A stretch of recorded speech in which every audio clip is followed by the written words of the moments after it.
मेरा वॉइस आ रहा है? Please, am I audible? Yes, ma'am. Yes, ma'am. कम है? Audible and visual properly. हाँ, Ma'am, you are audible and visual properly. Thank you.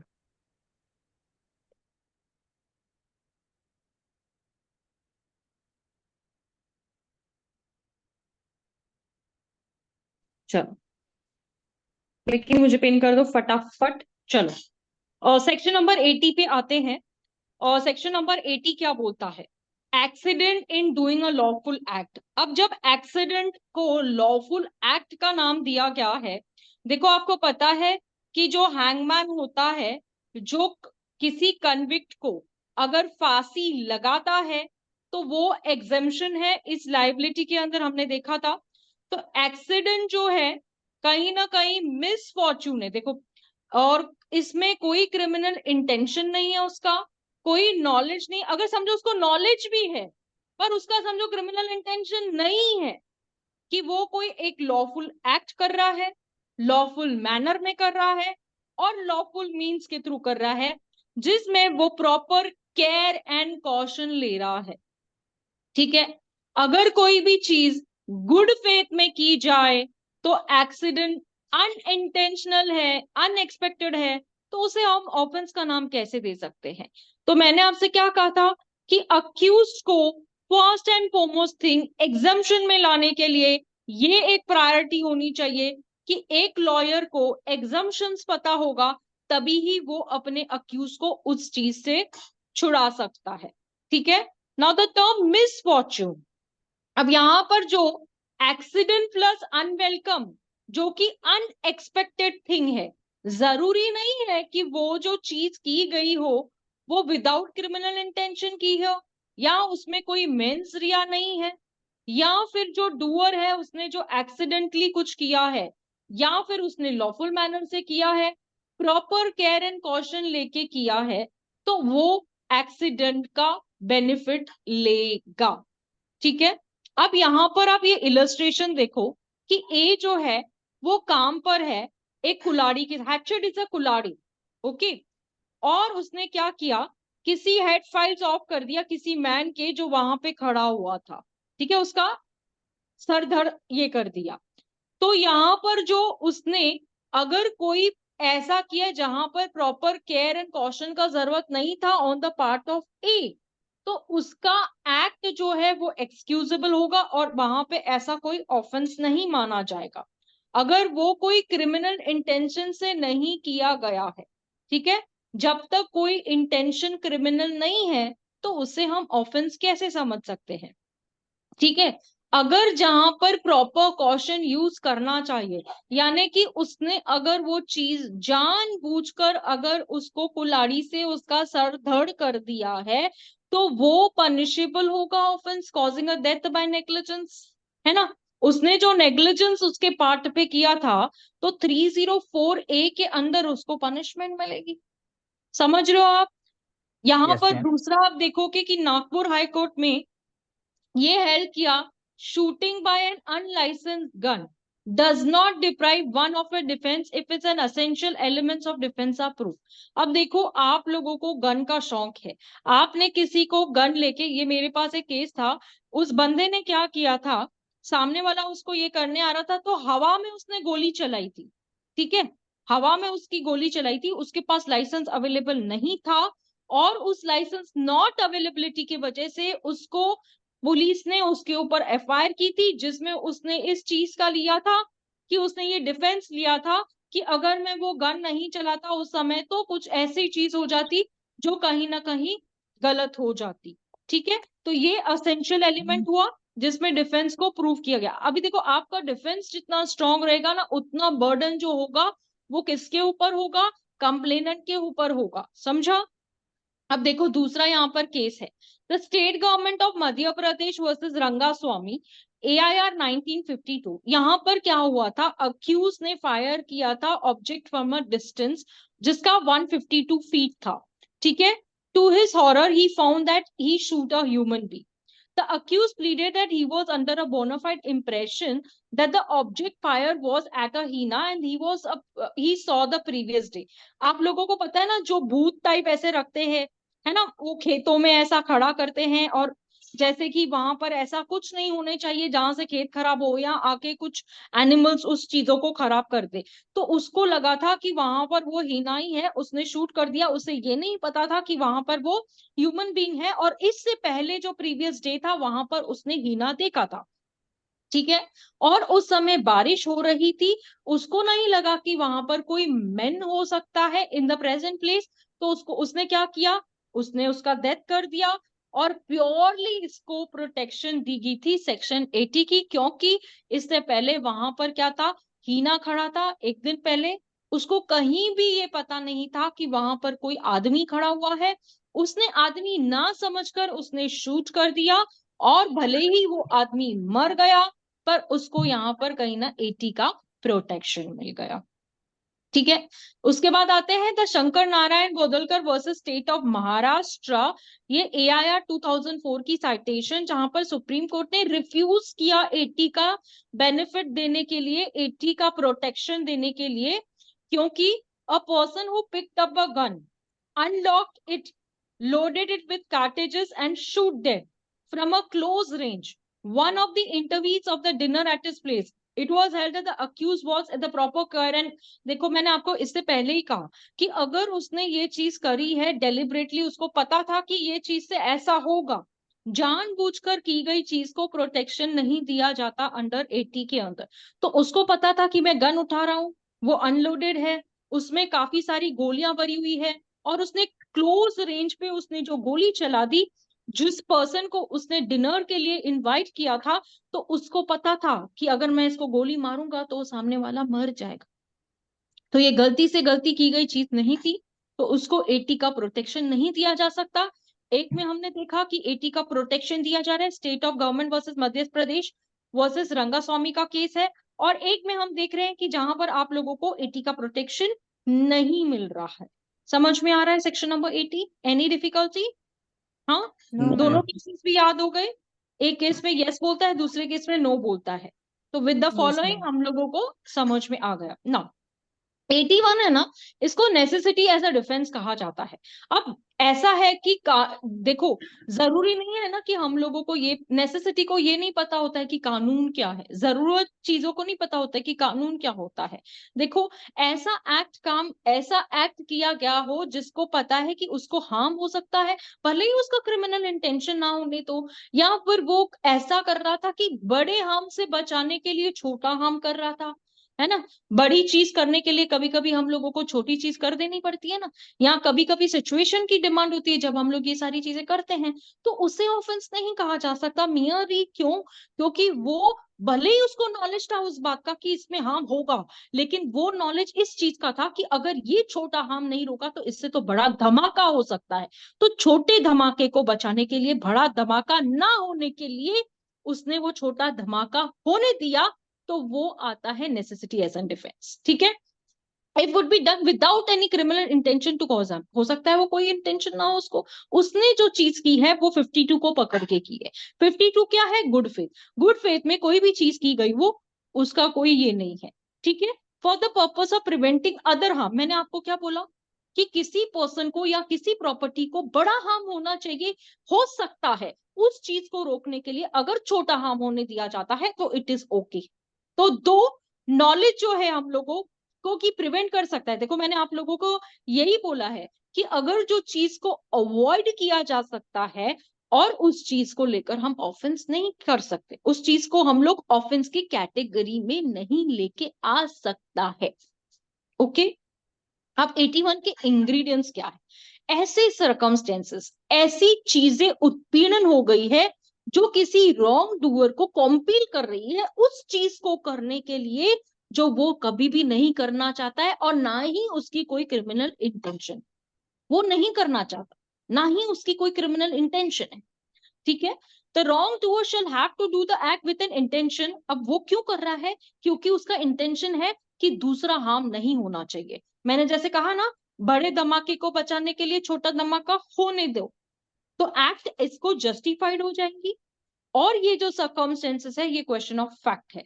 तो रॉन्ग डूअर ने अगर कोई चीज गुड फेथ में की गई हो, देखो यहाँ पर दो चीजें, जब टू डेंजरस थिंग्स हैपन और उस चीज को हम लोगों को अवॉइड करना है, ऐसे सर्कमस्टेंसेस को नहीं होने देना है जिससे बहुत भारी भरकम नुकसान हो सकता है, तो उसको वो चीज का प्राइमा फेसी केस क्या बोलता है? प्राइमा फेसी क्या बोलता है कि अगर वो चीज जो है एक चीज को बचाने के लिए की गई हो तो उसे हम ऑफेंस के कैटेगरी में नहीं लेके आते। तो इस सर्कमस्टेंसेस के अंदर जो वो कर रहा है और वो कॉम्पील किया जा रहा है, कर कर कुछ नहीं होएगा, तो लॉ उसको इस चीज का एक्सक्यूज देता है। ठीक है, किसे देता है? रॉन्ग डूअर को, जो विलफुली वो चीज कर रहा है, उसे भी पता है कि अगर ये करूंगा तो मुझे भी प्रॉब्लम होगी, लेकिन अगर छोटी चीज को बचाने के लिए उसने क्या किया, इसीलिए डॉक्ट्रिन ऑफ नेसेसिटी को कहा गया यहाँ पर कि कंपल्शन और जस्ट नेसेसिटीज। इसका मतलब क्या होता है? ये देखो फेमस मैक्सिम है, नेसेसिटस नॉन हैबिट लेजिम, जिसका मतलब है कि नेसेसिटी को लॉ मालूम नहीं है, जरूरत के टाइम पर लॉ नहीं आता है काम। अगर देख रहे हैं हम लोग कोई आग में ये कर रहा है और हमने उसको बचाने के लिए कुछ और कर दिया, तो वो थोड़ी पता था जरूरत के टाइम पर अगर हमने किसी की मदद की और जिसमें हो सकता है कि एक छोटा हार्म हो रहा है और बड़ा हार्म को हम नहीं होने दे रहे, तो इसको हम सेल्फ प्रिजर्वेशन कहते हैं। ठीक है, देखो जैसे आग फैल रही है, उस आग को कम करने के लिए ए ने क्या किया, एक छोटे से हट को नीचे गिरा दिया। ठीक है, ए को यहां पर एक्सक्यूज किया जाएगा क्योंकि अगर ऐसा नहीं करता तो पूरा गांव जल जाता। ठीक है, तो A is not guilty of an offence.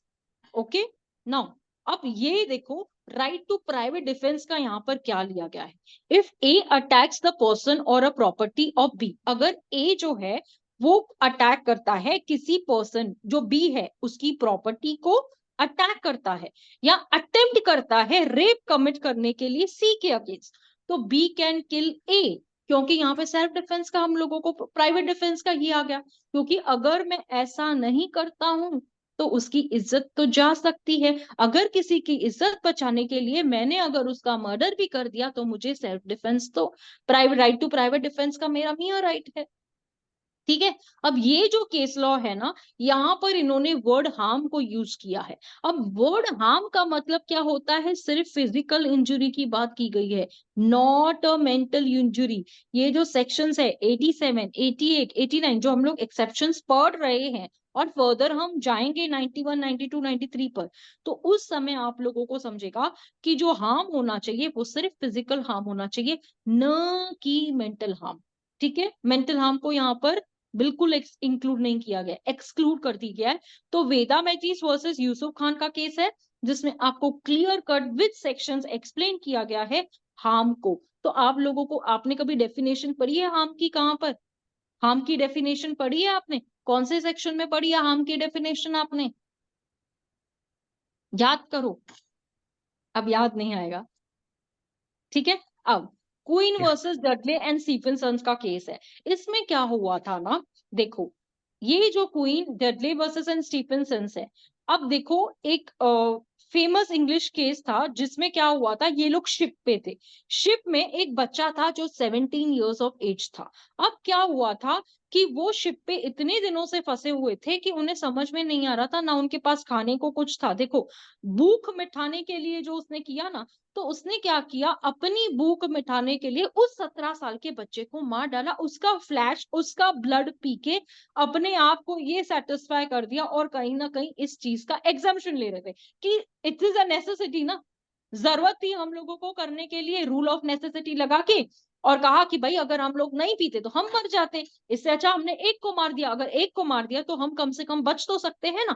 तो यहाँ पर along with a boy of 17 years managed to float a wooden plank, 8th day Dudley and Stephenson killed that boy, मार दिया जैसे मैंने आपको बोला, उसका फ्लैश और ब्लड लेके उन्होंने अपने आप को बचाया। तो उसने जब अपने आप को रेस्क्यू किया कि जो शिप पे बचाया, तो यहां पर बोला गया कि वो मर्डर है। यहां पर आप बिल्कुल भी नेसेसिटी का ये नहीं ले सकते। There is no exemption to the law of necessity. Law of necessity का मतलब है कि उसे पता नहीं है, लेकिन यहाँ पर तुम्हें पता था कि अगर हमने इसको मार दिया तो इसका मर्डर हो जाएगा। तुमने अपने सेटिस्फेक्शन के लिए उसको मारा, उसका खून पिया और उसका फ्लैश जो है उसको खा के अपनी भूख मिटाई। समझ में आ रहा है ना?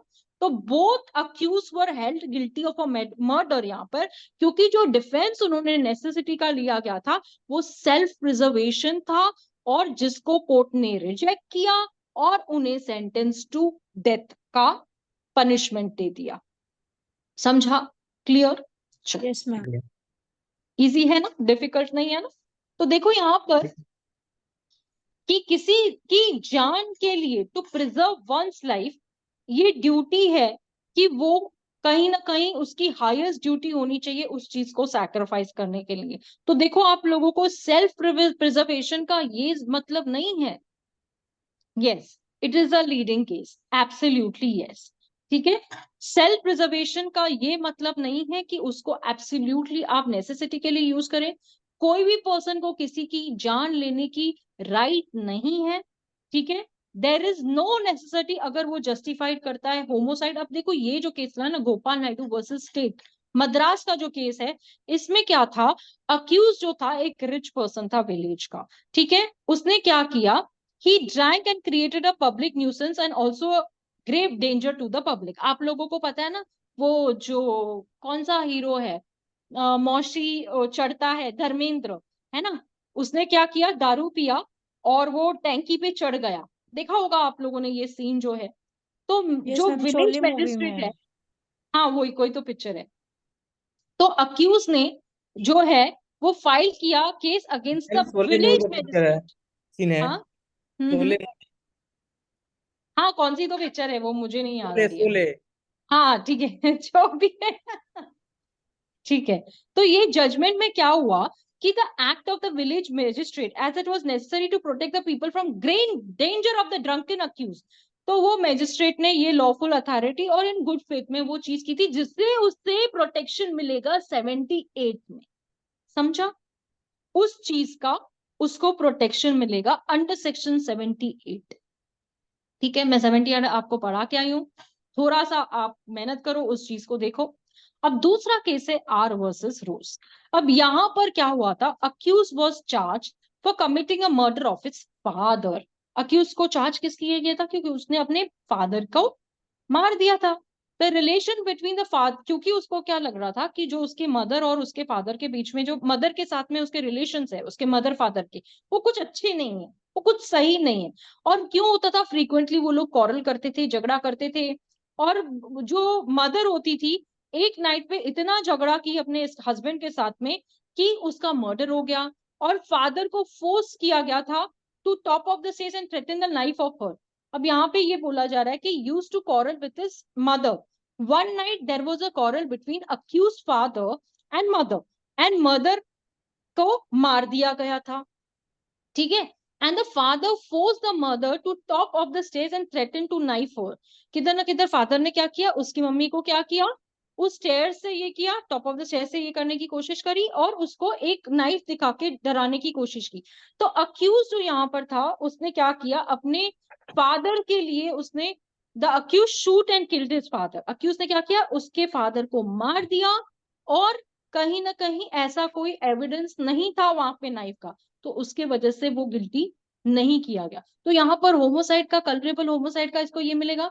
ठीक है, is excusable to a fatal blow is necessary for the protection of life even though it is based upon the mistaken belief, accused not guilty. अब ये तो उसको मिस्टेकन बिलीफ था क्योंकि मदर फादर तो झगड़ा करते, उसको थोड़ी पता था क्या है, वो बच्चा था, उसको नहीं समझा, उसको लगा कि मेरे मदर और फादर रोज झगड़ा करते हैं। अब उसको चीज को ये करने के लिए उसने क्या किया, उसने उनका अपने फादर का मर्डर कर दिया। समझा? और उस नाइफ की जो यहाँ पे बात की जाएगी तो वो उस चीज का एविडेंस ही नहीं था, तो उसको बेनिफिट मिला होमोसाइड का, जिसको एक्सक्यूज किया गया कि उसने अपने फादर को अपने मदर की लाइफ जो है उसको बचाने के लिए मारा। तो that is based upon the mistaken belief. So accused is not guilty of the offence. समझा? इसलिए अक्यूज गिल्टी नहीं है उस ऑफेंस के अंदर। Clear? Any difficulty till here? चले ये इन्फेंसिनी जो है, इन्फेंसी, ये वर्ड तो बहुत फैंटास्टिक लग रहा है। कहीं ना कहीं मैं आपको बता दूं, अगर आप लोगों ने जूनाइल एक्ट पढ़ा है या जूनाइल एक्ट के बारे में आपको पता है, ये 82 और 83 टोटली जो है वो जूनाइल एक्ट के बारे में बताता है। ठीक है, अब देखो कि जब ऐसा कोई एक्ट किया जाता है जो बच्चा 7 साल की एज का है, और आगे देखेंगे तो 12 की है, बराबर ना, 7 ईयर 12 है, करेक्ट। ठीक है, 7 साल की उम्र में जो भी बच्चा कोई भी ऑफेंस करता है तो कोर्ट उसको ऑफेंस नहीं मानती है। तो ये देखो कि act done by a child under the age of 7 years, एक बच्चे ने जो ऑफेंस किया है जो 7 साल के कम की उम्र का है। ठीक है, देखो ये जो प्रिंसिपल है मैंने आपको बता दिया, जूनाइल जस्टिस के ऊपर बेस्ड है। ये जूनाइल जस्टिस जिसको डिप्राइव करता है आर्टिकल 15 के 3 में, 39 के E and F of the constitution. There is a message on the screen.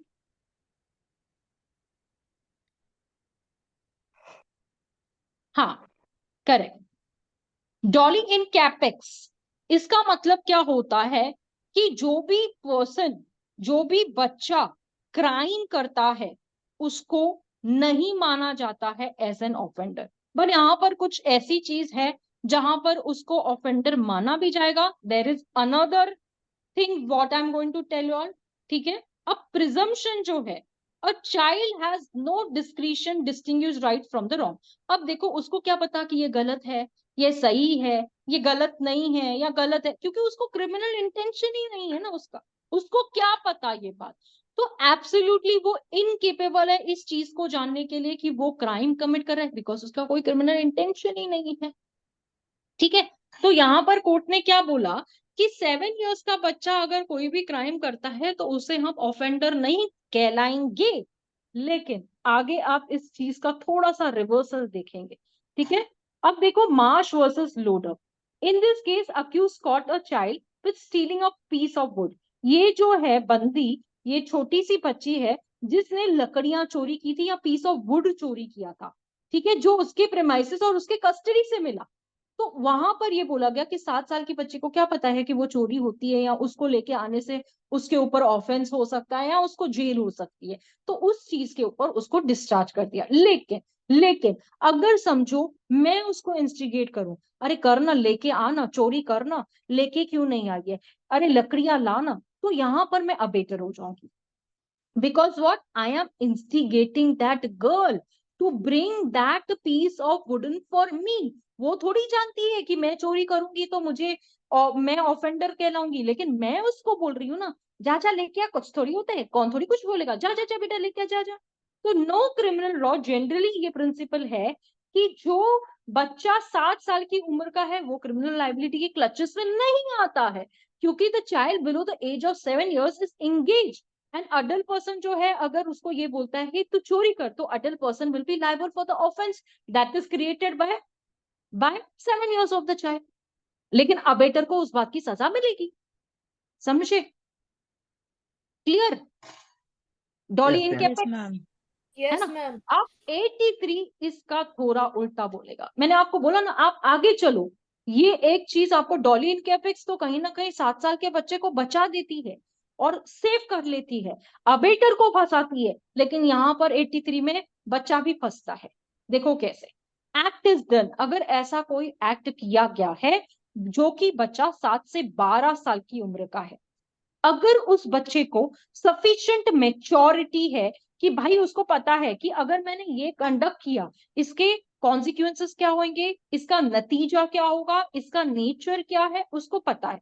अगर उसको मेच्योरिटी नहीं है, अंडरस्टैंडिंग नहीं है, अब देखो आजकल के बच्चे इतने स्मार्ट हैं, क्वाइट मेच्योर, कि अगर रील नहीं बनाया, ऐसा नहीं आया, वैसा नहीं आया, छोटी सी बच्ची पता नहीं क्या क्या बोल देती है।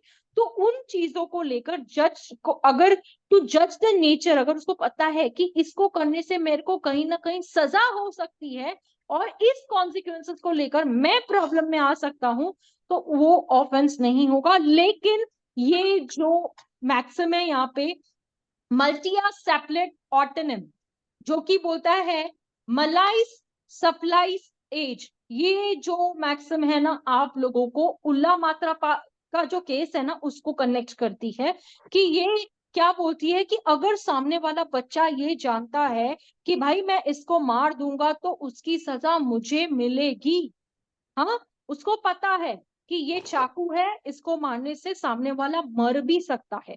तो अक्यूज जो है यहाँ पर 11 साल की उम्र का बच्चा है और वो अंडर 12 ईयर्स, मतलब समझो 11.5, ठीक है ना। रेप केसेस में तो 17.5 का अपन डिफेंस लेते ही ना, 17.5 साल की लड़की है। तो सिमिलरली ही रैन टूवर्ड्स और उसको जेस्टर दिखाया कि चाकू है मेरे हाथ में, ले तेरे को चाकू मारूंगी ऐसे करके। तो वो कोर्ट ने बोला कि अभी इसको पता था कि वो चाकू से ये जो बंदा है, ये जो बंदी है मर सकती है या इसका खून हो सकता है, तो उसको जो यहाँ पर प्रोटेक्शन मिलने वाला था 83 में, उसको वो प्रोटेक्शन नहीं मिलेगा जो उसको वहां पे मिला।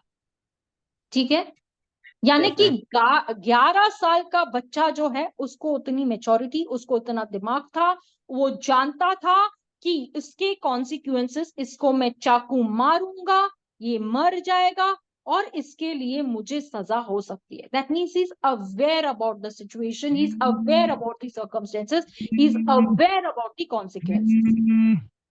Okay, got it. दूसरा केस है अब्दुल सत्तार केस, जिसमें accused person was under 12 years, broke up a lock of shop and stole a pulse, were held guilty on the ground that they have developed a sufficient maturity and understanding the nature of the consequences of their act। अरे यार देखो, अगर जो भी बंदा ये करता है और जो बच्चे को इस बात की भली भांति जानकारी कि इस लॉक को तोड़ने के बाद मैं चोरी करूंगा, चोरी करके मुझे कहीं ना कहीं इस चीज की सजा हो सकती है, तो फिर वो उस बात की मेच्योरिटी है, उसको उस बात का पता है। तो अब्दुल सत्तार केस में भी बोला गया कि अरे भाई अब का जमाना बदल गया है, बच्चों में सफिशिएंट मेच्योरिटी है, बच्चे सारी चीजें जानते हैं, तो they should also be held liable for the act. Okay, Yes, ma'am. समझा ना। Yes, ma'am. हाँ, चलो आगे बढ़ते हैं। अब इलस्ट्रेशंस भी देखेंगे। हम लोग इस इलस्ट्रेशंस को ना पढ़े तो भी चलेगा, लेकिन मैं एक एक इलस्ट्रेशन पढ़ाती हूँ, वरना मुझे ऐसे लगता है कि मैंने उस सेक्शन का पोस्टमार्टम ही नहीं किया। मैं आप लोगों को एक बात कह देती हूँ कि जब भी आप पढ़ते हैं तो एवरी सेक्शन का आप लोगों को पोस्टमार्टम करना आना चाहिए। अदरवाइज अगर आपने पोस्टमार्टम नहीं किया उस सेक्शन का, तो फिर आप लोगों का फायदा ही क्या है सेक्शन का पढ़ने के लिए। हाँ भले पब्लिक नोटिस और हाँ, अच्छा मतलब प्रिंट निकाल के रखिए ना। हाँ हाँ, मैं देख लूँ। बाउंड्रीज वगैरह भी डाला ना हमने, ठीक है। चलो सॉरी, यहाँ पर आप इलस्ट्रेशन देखेंगे कि a child of 9 years of age took a necklace valued of 2 रुपया 8 रुपया from another boy, immediately sold it to another for 5 annas, यानी 2 और 5 इसने देखा जाए तो child was discharge under this section but the accused was convicted for receiving the stolen property.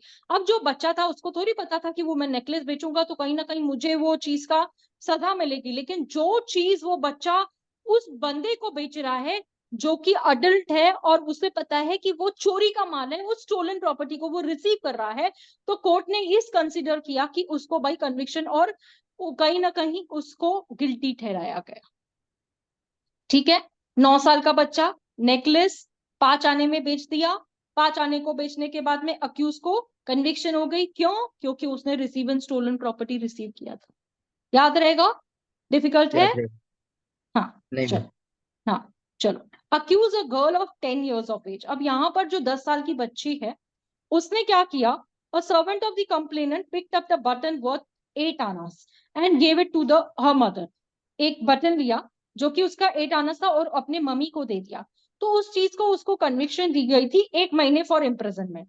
क्योंकि high court ने उसके बाद ये हाई कोर्ट गया था, हाई कोर्ट ने इस पिटीशन को कॉश किया था कि there was no finding that the magistrate accused has attained the maturity. यहाँ पर बिल्कुल ये बात कही गई थी कि अगर उसने चोरी करके वो बटन अपनी माँ को भी दिया तो ये कहाँ पे लिखा है, ये कहाँ पे दिख रहा है कि उसको उतनी मैच्योरिटी थी कि उसको वो बटन चोरी करके अगर माँ को देगी तो कहीं ना कहीं उस चीज की उसको सजा मिलेगी। तो ये पिटीशन जो थी उसको कॉश किया गया था और इस पर फटकार लगाई गई थी कि मैजिस्ट्रेट जो है, जुडिशियल मैजिस्ट्रेट को ये सारी पॉइंट को ध्यान में रखते हुए उसको सजा देनी चाहिए थी। अब मुझे बताओ कि ये बच्ची जो थी यहाँ पर विक्टिम हो गई, ठीक है, विक्टिम हो गई, तो क्या इस बच्ची को एज अ विक्टिम कंपनसेशन कौन देगा, मुझे बताओ। ठीक है, अब समझने की कोशिश करो कि this girl was sent to the jail and was imprisonment for 1 month. उसका तो कोई कसूर ही नहीं था, उसको तो मालूम ही नहीं था, उसकी तो मैच्योरिटी नहीं थी। नाउ आप मुझे बताओ कि ये लड़की जो थी ये विक्टिम हो गई, क्लियर बात है। तो can victim compensate from which authority? Yes, the victim can get compensation, ये तो है, विक्टिम को कंपनसेशन तो दिया जा सकता है, लेकिन इस विक्टिम को कंपनसेशन देगा कौन? बताओ बताओ बताओ, नहीं पता? मैं कोर्ट बता दूं, कोर्ट देगी। कोर्ट, कोर्ट कंपनसेशन नहीं देगी, कोर्ट कंपनसेशन नहीं देगी, कोर्ट यहाँ पे कंपनसेशन नहीं देगी। चलो मैं ये भी बता देती हूँ, तो मेरा ये कंप्लेनेंट देगी मैम, पॉइंट है। हाँ हाँ हाँ, कंप्लेनेंट देगी। कंप्लेनेंट देगा। हाँ मैम कंप्लेनेंट क्यों देगा, उसकी तो ऑलरेडी मैम चोरी हो गई ना, तो वो क्यों हाँ देने लगा? हाँ, तो वो क्यों देने लगा? चोरी, यही यही तो बात है कि अगर कंप्लेनेंट की तो चोरी हो गई, उसने चोरी करके तो अपनी मम्मी को दिया, यहाँ पर तो बेचारी जेल चली गई, जेल के नाम पर विक्टिम हो गई, तो विक्टिम को कंपनसेशन देगा कौन? बताओ बताओ बताओ। ये लॉ पॉइंट्स खेलूंगी मैं आप लोगों को, अगर मैं चीजों को एक्सप्लोर नहीं करूंगी यहाँ पर तो मजा क्या, फिर आपको समझेगा कैसे कि आपको क्या पता होना चाहिए। मैम कोई संस्था वगैरह देगी क्या?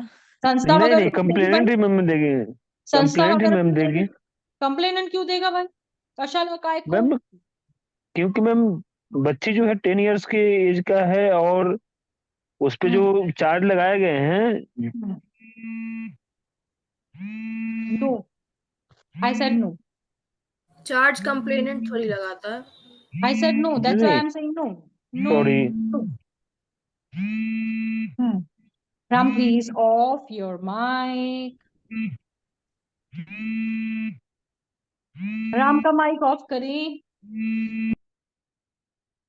थैंक्स राम। चलिए, बताओ बताओ बताओ, नहीं बताओ तो एक काम करो, I will give you one homework. चलो, राइट्स, हाँ चलो, कंपनसेशन टू विक्टिम का एक शॉर्ट नोट लिख के लेके आओ मेरे, ठीक है, होमवर्क देती हूँ। मैं इसके लिए बोल रही हूँ कि मैं एक्सप्लोर कर रही हूँ, मैं बहुत ज्यादा डिटेल डेप्थ में जा रही हूँ, तो ये सारी चीजों को पकड़ पकड़ के ही मैं आप लोगों को बहुत अच्छा सा, it will be not IPC but it will be more exploring to IPC, ठीक है। Right uh okay ma'am. Short note on compensation to victim, ठीक है, एक शॉर्ट नोट लिख के लेके आओ, याद रखो, लिखो, जो भी करना है करो, ठीक है। In England, it is a presumption of law regarding the sexual offenses that the boy below the 14 years of age cannot be guilty of rape. अब देखो इंडिया में और इंग्लैंड में इस चीज को लेकर कितना डिफरेंट ये है कि उसने कहा कि 14 साल का बच्चा जो है वो क्या, मतलब रेप करने के बाद भी he is not attempted to bring itself in 375, कहीं ना कहीं उसको ऑफेंडर नहीं माना जाता है। और लेकिन इंडिया में क्या है, the presumption of English law has no application, therefore the boy of 12 years may be convicted of attempt to commit a rape. 12 साल का बच्चा, और देखो यहाँ पर इंडिया की बात करता है, इंडिया में बोलता है 12 साल का बच्चा भी हम लोग प्रिजम्पशन में मानेंगे कि उसने रेप किया है, लेकिन 14 साल का बच्चा इंग्लैंड में ये बोलता है कि भाई वो तो रेप ऑफेंडर है ही नहीं, वो तो ऑफेंडर है ही नहीं। तो these are the things what you all should know. तो ट्रीटमेंट ऑफ जूनाइल पर्सन, अब जो जूनाइल्स होते हैं इन लोगों का जो ट्रीटमेंट होता है, उनका जो खर्चा होता है वो कौन देता है? जूनाइल एक्ट के अंदर जो चिल्ड्रन को जो भी हम लोगों को ये देना रहता है, तो what expenses are given to them, who pays then expenses and why? ये सब चीजें तो पता होनी चाहिए, नहीं तो फिर आप लोग क्या पढ़ रहे हो लॉ? मैं तो वही देखती हूँ कि हम लोग बस वो रटा मार का काम करते हैं। Accused, ma'am accuse accuse already jail में है ना मैम, जुवेनाइल जेल में। स्टेट देगा मैम, स्टेट कौन स्टेट देगा? हाँ, स्टेट स्टेट स्टेट देगा? कौन सा स्टेट देगा? जिस विच स्टेट मैम में स्टेट? होगा। स्टेट। स्टेट देगा, स्टेट। हाँ हाँ, यस, स्टेट प्रोवाइड करेगी। यस, इस चीज को भी मैं आप लोगों को बहुत एम्फेसाइज करके आगे बताऊं कि स्टेट कैसे देती है। जैसे मैंने आपको कहा ना कि write a short note on compensation to victim, तो आप लोगों को ये भी पढ़ना है कि जुनाइल प्रोटेक्शन एक्ट में जो बच्चों को कहीं ना कहीं उनको भेजा जाता है और उनका जो हेल्थ का मतलब जो भी what ever they have done, हाँ, शटर आधा लेके जानी चाहिए। ठीक है, चलो अब मैं 84 85 कंप्लीट करूं, चलेगा? चलो, इंसैनिटी अंडर, हाँ, इंसैनिटी अंडर सेक्शन 84। तब आपको मैं बता दूं कि जो अक्यूज अनसाउंड माइंड होता है उसको तो इम्यूनिटी दी गई है, क्योंकि वो उस चीज में उसको पता ही नहीं है कि what is right and what is wrong, what he is doing is right, what he is not doing is not right. उसको तो पता नहीं है ना, इस सारी की जानकारी है ही नहीं उसको इस बारे में। तो कहीं ना कहीं 84 के अंदर जो भी पर्सन अनसाउंड माइंड होता है तो उसको एक इम्यूनिटी होती है कि भाई जो भी उसने किया है वो अपने सेंसेस में नहीं था, उस चीज की उसको जानकारी नहीं थी, तो ही can not be called as an offender. ठीक है, चल, तो यहां पर जो ऑफेंस है, nothing is an offense which is done by a person who is doing at the time of by a reason of unsoundness of mind, incapable of knowing the nature of the act, और he is doing either wrong और contrary to law, यानी उसको पता ही नहीं कि वो गलत कर रहा है या कानून के खिलाफ कोई जाके चीज कर रहा है, जब वो पागल है। हम लोगों ने अनसाउंडनेस ऑफ माइंड सीआरपीसी में कौन से सेक्शन में पढ़ा हुआ है? Related to unsoundness of mind वहां भी पढ़ा है हमने, सीआरपीसी में कहाँ पढ़ा है लावण्या? यस बता, मैम। बताओ बताओ, हाँ बताओ। मैम कॉन्ट्रैक्ट का तो पता है, इसका नहीं पता मैम, सीआरपीसी कॉन्सेप्ट का। का पता है, सीआरपीसी का अनसाउंडनेस ऑफ माइंड नहीं पता है? No ma'am. नहीं, पूरे के पूरे चैप्टर्स मैंने पढ़ा के आप अगर ऐसा बोलोगी तो मैं कहाँ जाऊं? हाँ Lavanya, where should I go and where will I go actually? चलो जस्ट अ जोक, चलो। मैम वो बोल रहे हैं विदेश जाओ, कौन बोल रहे? मेरे हस्बैंड बोल रहे हैं विदेश जाओ। हाँ ठीक है मैं विदेशी हूँ और मैं विदेश चली भी जाना चाहिए, है ना है ना? चलो, मजाक कर रही हूँ। चलो अच्छा हुआ, बीच में कुछ तो मजाक भी हुई तो थोड़ा अच्छा लग रहा है। ठीक है, चलिए नाउ 84, 84 ये बोलता है कि it is a fundamental maxim of criminal law, एक्टिस नॉन फिसिट निसी मेन सिट रिया। ये आप लोगों को तो पता ही होगा, मुझे इसको बताने की जरूरत नहीं है, फिर भी an act does not constitute guilt unless done with guilty intention। वो एक्ट गिल्टी नहीं माना जाएगा अगर वो गिल्टी इंटेंशन से किया गया हो।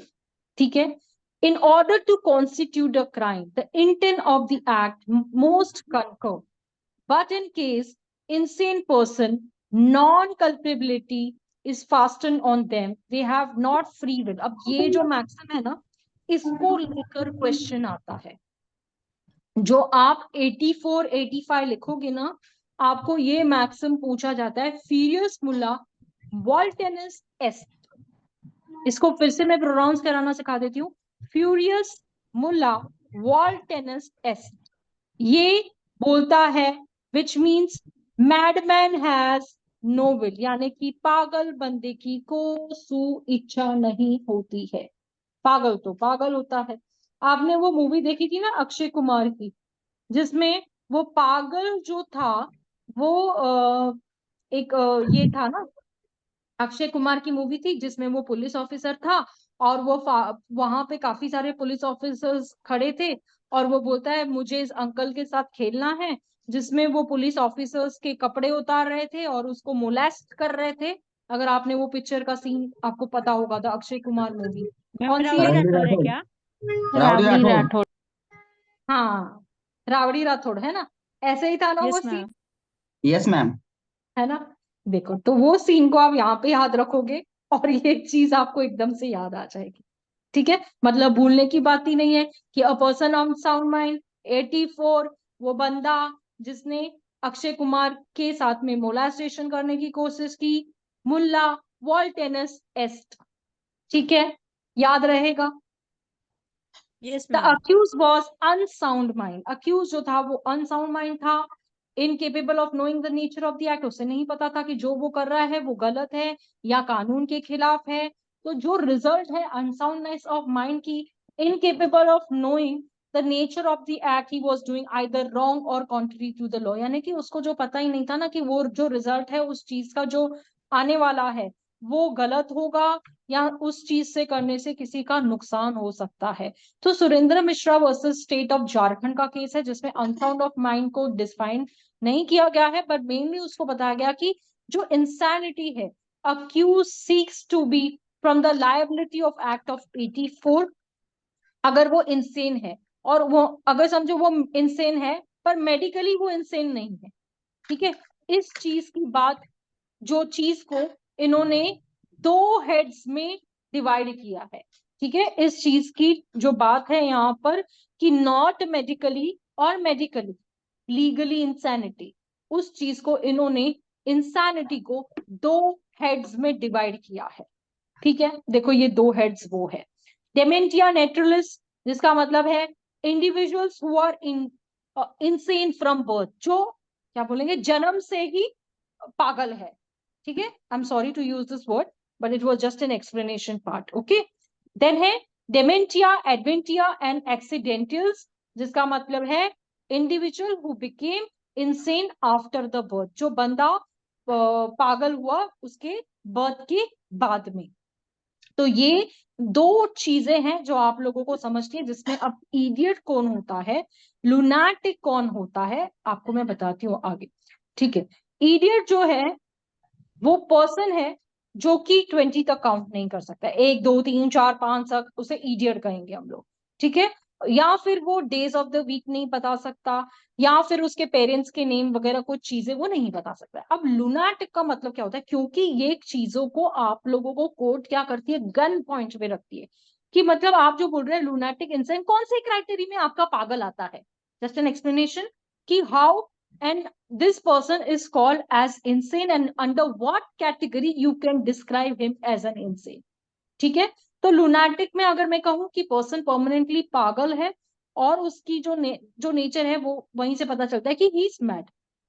नॉन कॉम्पस मेंटिस, इसका मतलब है कि जो पर्सन है उसको इरेगुलर इलनेस है और उसको क्रिमिनली एग्जेम्प्टेड किया गया है इस लाइबिलिटी को लेकर, क्योंकि उसको वो डिजीज है जिससे वो सफर कर रहा है। नाउ डिजीज ऑफ माइंड, देखो डिजीज ऑफ माइंड ना एक होती है जो हम लोग बॉडीली फील करते हैं, एक होते हैं जो डिजीज हमारे मन में होती है। तो accuse suffering from the disease of mind at the time of commission of offence, तो he is entitled to get, देखो मैंने आपको क्या बोला, फिजिकल और मेंटल, तो यहाँ पर अगर मेंटली वो शुरू से ही उसको ये है और वो डिजीज जो है कि उसको पता था कि मैं दिमाग से बीमार हूं और उस समय वो ऑफेंस कर देता है, तो उस चीज का उसको एग्जेम्पशन मिलेगा अंडर सेक्शन 84 ऑफ आईपीसी। ठीक है, accused show the faculties were an impaired from the derive of the power of understanding the nature, जो उसको पता ही नहीं है कि राइट क्या है रॉन्ग क्या है। तो इस एप्लीकेशन को लेकर ये जो सेक्शन है ये सफिशिएंट है आप लोगों को बताने के लिए कि मेंटली अनसाउंड माइंड जो है वो ऑफेंस के टाइम पर होना चाहिए।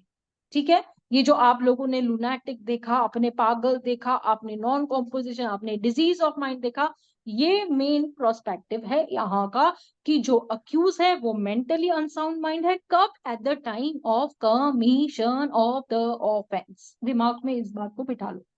ठीक है, तो क्लियरली ये प्रूव कर रहा है कि जो उसकी मेंटल कंडीशन है वो डिफेक्टिव है, वो ठीक नहीं है, उसे ना पता है कि भाई नेचर क्या है, इसका क्वालिटी, इससे करने से ये सारी चीजें क्या होगी, अगर उसको पता है तो फिर he does not come under this, अगर उसको पता है, सॉरी नहीं पता है, तो he comes under the clutches of इटी। ओके ना, ये दो केसेस है, इसको बता देती हूं मैं, एक सेकेंड ना।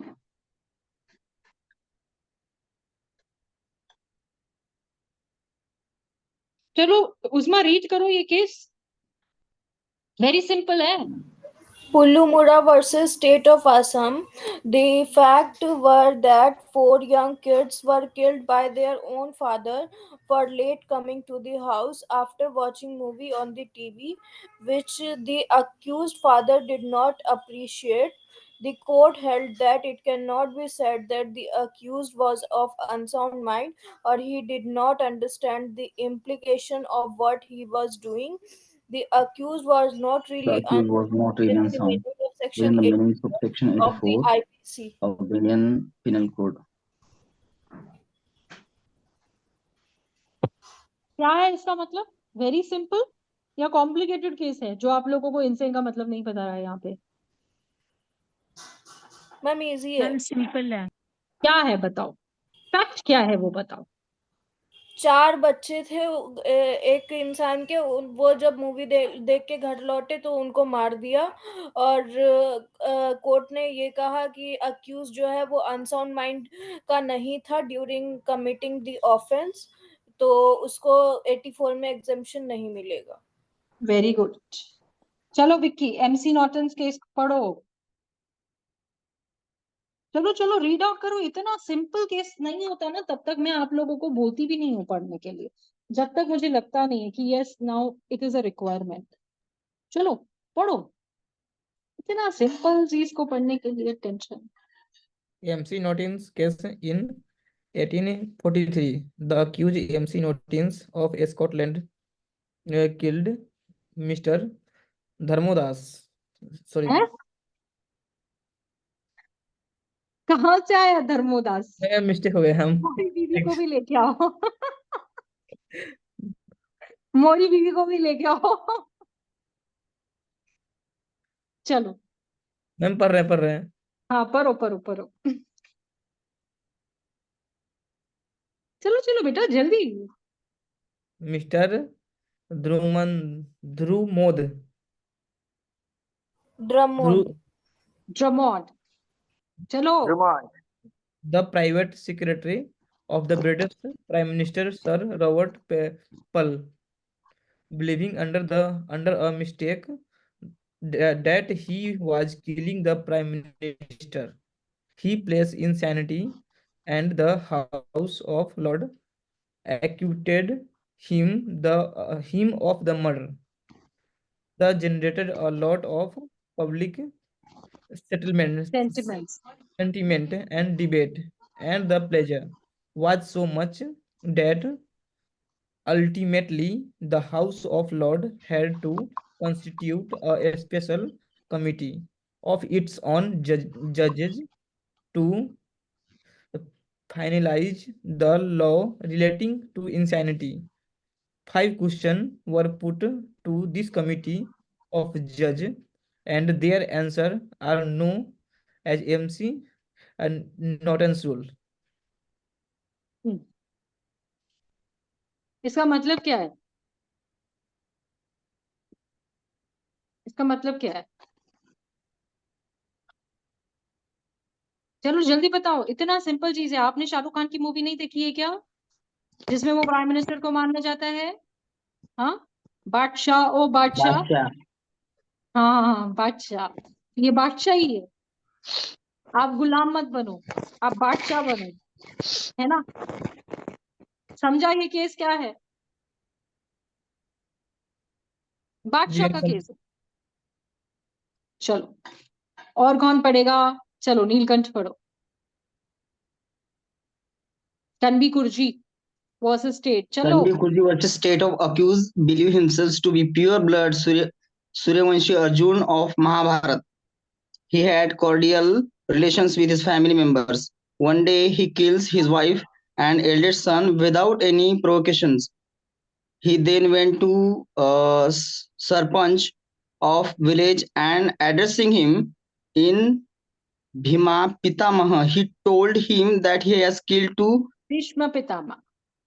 Bhangdi, meaning his wife, Bangdi and means Karma, उसकी meaning wife. his son. The हाँ. court held that he was suffering from unsoundness of mind at the time of committing the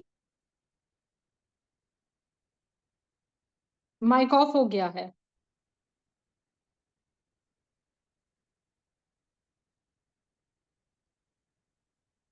Mahesh पढ़ो. Kanabai Kurji versus State. The accused believed himself to be pure-blooded Suryavanshi Arjun of Mahabharat. He had a cordial relation with his family member. One day he killed his wife and eldest son without any provocation.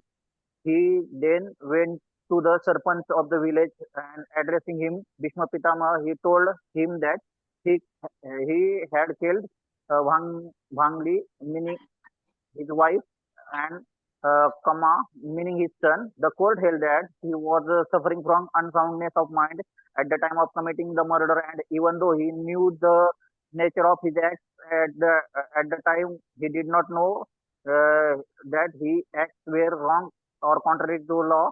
He believed himself to be Arjun and therefore entitled to kill Bhangdi and Kama. He was acquitted of charges. छोड़ दिया गया है उसको. छोड़ दिया गया. यही check है केस लो. और छोड़ दिया गया उसको. वशाला. अनसाउंडनेस था ना, इसके लिए उसको हाँ, अनसाउंडनेस था, लेकिन इसका फैक्ट क्या बोलता है? अनसाउंडनेस. नहीं, कम्बीर और कुर्जी का यहाँ पे क्या लेना देना है? सूर्यवंशी अर्जुन जो है ऑफ द महाभारत हाँ, के जो कॉर्डियल रिलेशंस थे, उसका आगे क्या कहना है वो बताओ. कि एक दिन उसके वाइफ ने वाइफ को उसने एक दिन वाइफ को और एल्डेस्ट सन को उसको कुछ नहीं चिथाया नहीं था, फिर भी उसने मार दिया. हाँ देन वो मैटर गया सरपंच के पास. हाँ देन दो शब्द का अर्थ समझाया गया उसको. उसने खुद को क्या अर्जुन समझा. हाँ. सफरिंग उसको अनसाउंड था, वो मेंटल था, जिसकी वजह वो से अपने आप को भीष्म उसको पितामह बता रहा था और अपने वाइफ को हाँ, बंगड़ी बोल रहा था, अपने बच्चे को कामा बोल रहा था. और वो अनसाउंड था, इसके लिए वो कर रहा था. इसकी वजह से उसको वो अनसाउंड था. उसको जो उसने किया है उसको नेचर ऑफ एक्ट मालूम नहीं है, इसकी वजह से उसको छोड़ दिया गया, एक्विट किया चार्जेस. ओके, चलो, वेरी गुड. चलो, यहाँ तक क्लियर है. यहाँ तक स्टॉप करूं. आगे भी केस लॉस है, उसको भी पढ़ना होगा वेरी नाइसली. ऐसे पढ़ेंगे तो मुझे नहीं लगता है कि आप लोगों को डिफिकल्ट भी लगेगा. Section two section with case laws with examples याद हो जाना चाहिए, है ना? क्लियर ना everyone? yes, Yes, ma'am. ma'am. Yes, ma'am. Yes, ma'am.